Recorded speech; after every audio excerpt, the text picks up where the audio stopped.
Bismillah, Assalamualaikum warahmatullahi wabarakatuh. Alhamdulillahi wassalatu wassalamu ala rasulillah wa ala alihi wa sahbihi wa man walah amma ba'du. Ahlan wa sahlan, kita berjumpa kembali dalam program Belajar Mentasrif dengan panduan contoh dari kitab Amsilatut Tasrif. Sebuah kitab yang cukup populer untuk belajar dan mempraktekkan tasrif, baik tasrif istilahi maupun tasrif lugawi. Dan bagi teman-teman yang ingin memiliki kitabnya ataupun kitab judul yang lainnya, teman-teman bisa menghubungi nomor WA melalui link yang kami sediakan di deskripsi video di bawah. Baik, mari kita mulai saja pembahasannya. Alhamdulillah, sejauh ini kita telah menyelesaikan 5 wazan tasrif istilahi dari bab fi'il sulasi mujarrad. Di antaranya yaitu wazan pertama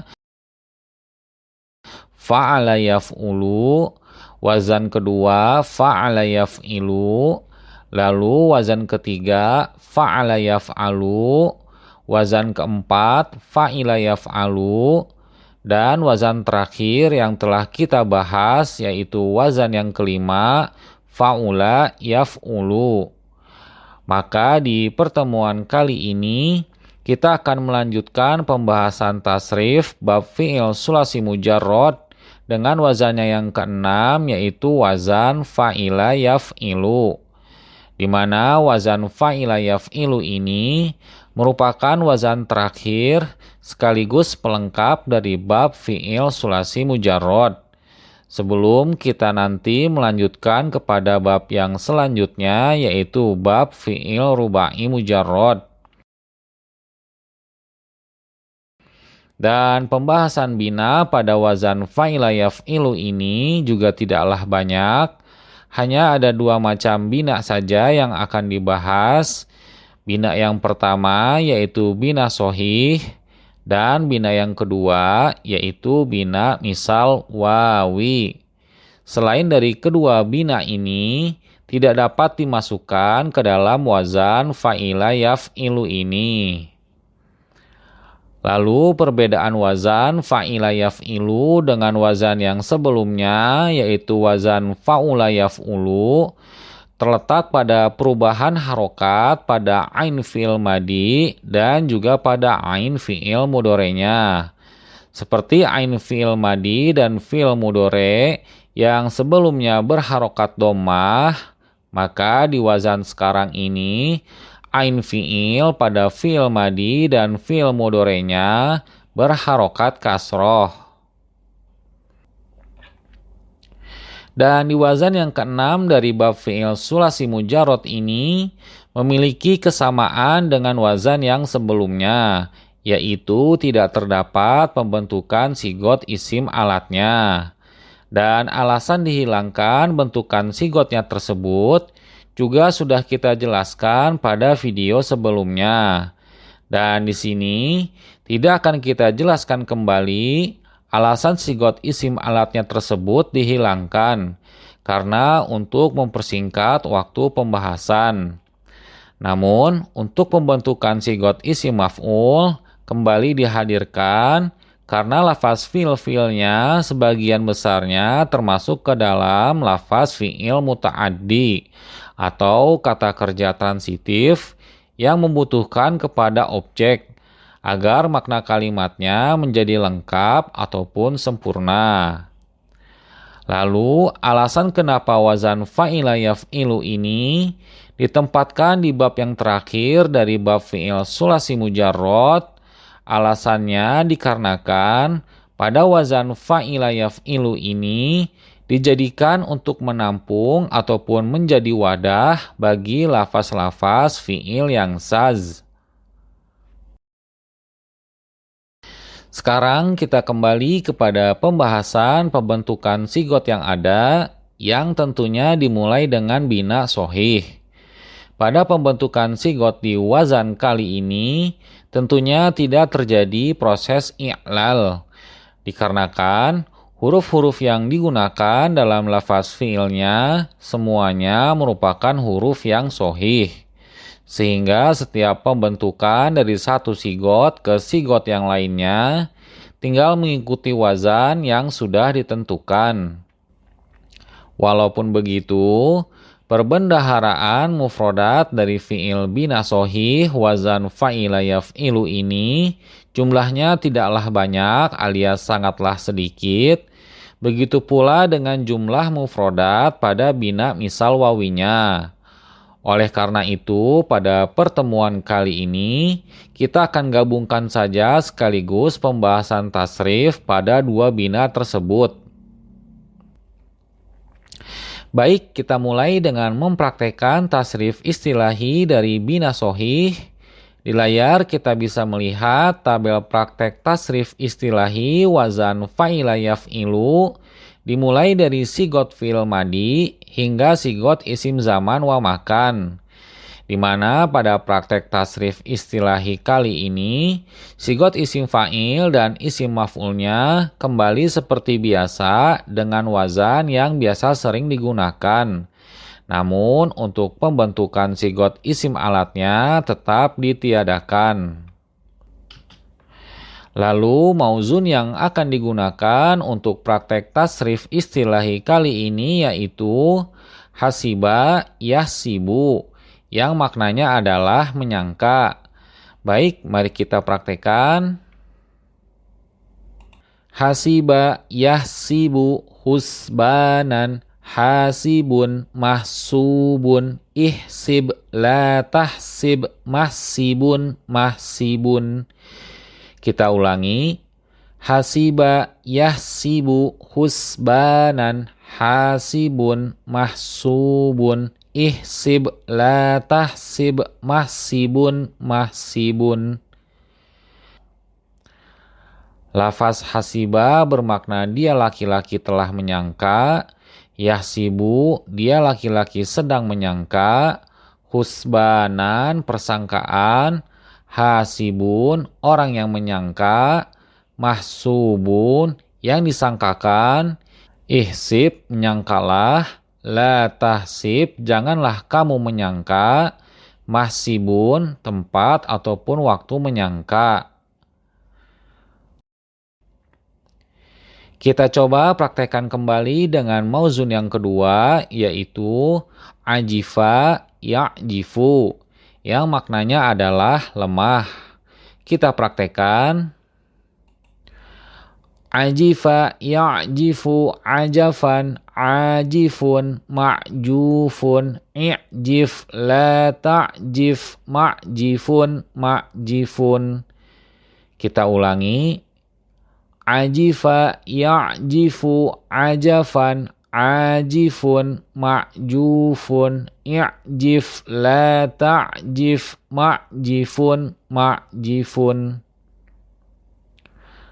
Lafaz ajifa bermakna dia laki-laki telah lemah. Ya'jifu, dia laki-laki sedang lemah. Ajafan, kelemahan. Ajifun, orang yang lemah. Ma'jufun, yang dilemahkan. I'jif, lemahlah. La ta'jif, janganlah kamu lemah. Ma'jifun, tempat ataupun waktu lemah. Kita praktekkan sekali lagi yang terakhir atau yang ketiga dengan menggunakan mauzun yang lainnya, yaitu na'ima yan'imu, yang maknanya adalah senang. Kita praktekkan. Na'ima yan'imu ni'matan, na'imun man'umun, in'im la tan'im man'imun man'imun. Kita ulangi.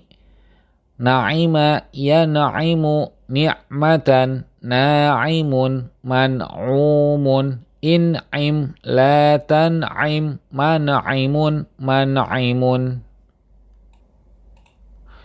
Lafaz na'ima bermakna dia laki-laki telah senang. Yan'imu bermakna dia laki-laki sedang senang. Ni'matan, kesenangan. Na'imun, orang yang senang. man'umun, yang disenangkan. In'im, senanglah. La tan'im, janganlah kamu senang. Man'imun, tempat ataupun waktu senang. Setelah tadi kita telah mempraktekkan beberapa tasrif istilahi dari wazan fa'ila yaf'ilu dengan binanya bina sohih, kita lanjutkan kepada pembahasan bina yang kedua, yaitu bina misal wawi. Dikarenakan sangat minimnya jumlah kosakata mauzun pada pembahasan dua bina kali ini. Seperti yang sudah kita pelajari, bahwa bina misal wawi pada fi'il sulasi mujarrad adalah suatu susunan kata kerja ataupun fi'il yang pada posisi fa fi'ilnya merupakan huruf illat, yaitu berupa huruf wawu.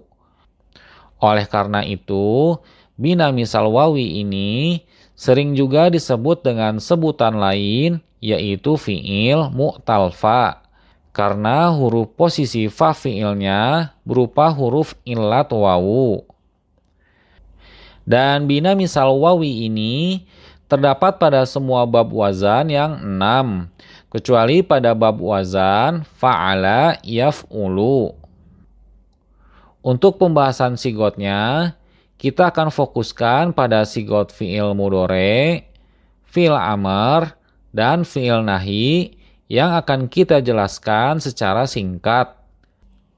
Hal ini dikarenakan adanya proses i'lal hazaf berupa menghilangkan ataupun membuang salah satu hurufnya, yaitu huruf illat wawu yang berada di posisi fa fi'ilnya. Contohnya seperti pada pembentukan sigot fi'il mudhari yang berasal dari lafaz fi'il madi wa miqo. Lafaz ini kemudian dibentuk mengikuti kepada wazan fi'il mudhari'nya, yaitu yaf'ilu, sehingga bentukannya menjadi yaumiqu. Pada bentukan fi'il mudhari' ini berlaku kaidah i'lal hazaf, yaitu dengan membuang huruf wawu yang berada di posisi fa fi'ilnya. Hal ini dikarenakan huruf wawu tersebut berada di antara dua harokat lawannya, alias yang bukan pasangannya, yaitu harokat fathah yang berada di huruf ya mudhoro'ah dan harokat kasroh yang berada di posisi huruf ain fi'il. Sedangkan huruf wawu itu, seperti kita ketahui, pasangannya adalah harokat dhammah, sehingga mengharuskan huruf wawu tersebut dibuang dari lafaz yaumiqu, sehingga lafaznya menjadi yamiqu, yang maknanya adalah dia laki-laki sedang rindu. Proses pembuangan huruf wawu ini sesuai dengan kaedah i'lal, yaitu huruf wawu yang berada di posisi fa fi'il dan berada di tengah-tengah antara harokat fathah dan harokat kasroh, maka huruf wawu tersebut harus dibuang ataupun dihilangkan. Pembentukan sigot berikutnya adalah sigot fi'il amr. Pembentukannya mengambil dari lafaz fi'il mudhari'nya, yaitu lafaz yamiqu. Kemudian kita akan menghilangkan huruf ya mudhari'ahnya dan menggantinya dengan huruf hamzah wasol yang biasa digunakan dalam wazan pembentukan fi'il amr if'il. Sehingga lafaz yamiku, bentukan lafaznya menjadi imiku. Dan tidak lupa juga untuk menjazmkan akhirannya dengan sukun yang merupakan ciri dari fi'il amr. Namun dikarenakan pada lafaz fi'il amr ini, huruf fa fi'ilnya yang berupa huruf wawu telah dihilangkan, maka keberadaan hamzah wasol pun ikut dibuang. Dikarenakan keberadaan hamzah wasol sudah tidak dibutuhkan lagi. Sebab hamzah wasol fungsinya hanyalah membantu huruf pertama yaitu pada posisi fa fi'il yang disukunkan yang tidak bisa dibaca menjadi bisa dibaca karena ada huruf hamzah yang berharokat. Sehingga setelah huruf hamzah wasolnya dibuang, bentukan lafaz fi'ilnya menjadi mik yang maknanya adalah rindulah. Kita lanjutkan kepada pembahasan sigot yang selanjutnya yaitu sigot fi'il nahi. Dengan cara mengambil bentukan dari sigot fi'il mudorenya, lafaz yamiku, dengan menambahkan huruf la nahiyah di awal lafaz. Kemudian kita ganti huruf ya mudhoro'ahnya dengan huruf ta mudhoro'ah. Sekaligus tidak lupa kita menjazmkan huruf pada posisi lam fi'ilnya, yaitu pada huruf qaf. Sehingga sekarang dibacanya menjadi la tamik, yang maknanya adalah janganlah kau merindu. Setelah penjelasan mengenai bentukan sigot bina misal wawi tadi, kita dapat langsung mempraktekkan tasrif istilahinya dengan beberapa kata dari fi'il sulasi mujarrad wazan fa'ila yaf'ilu, yaitu dengan menggunakan mauzunnya wamiqo yamiku yang maknanya adalah rindu. Baik, mari kita mulai saja praktekan. Wamiko yamiku mikotan wamikun maumukun miqlata miq maumikun maumikun. Kita ulangi. Wamiko yamiku mikotan wamikun maumukun miqlata miq maumikun maumikun. Lafaz wamiko bermakna dia laki-laki telah rindu. Yamiku dia laki-laki sedang rindu, mikotan kerinduan, wamikun orang yang rindu, maumukun yang dirindukan, mik rindulah, la tamik janganlah engkau rindu, maumikun tempat ataupun waktu rindu. Kita coba praktekkan kembali dengan mauzun yang lainnya yaitu waritha yarithu yang maknanya adalah mewarisi. Kita praktekkan. Waritha yarithu warosatan warithun maurusun ris la taris maurithun maurisun. Kita ulangi.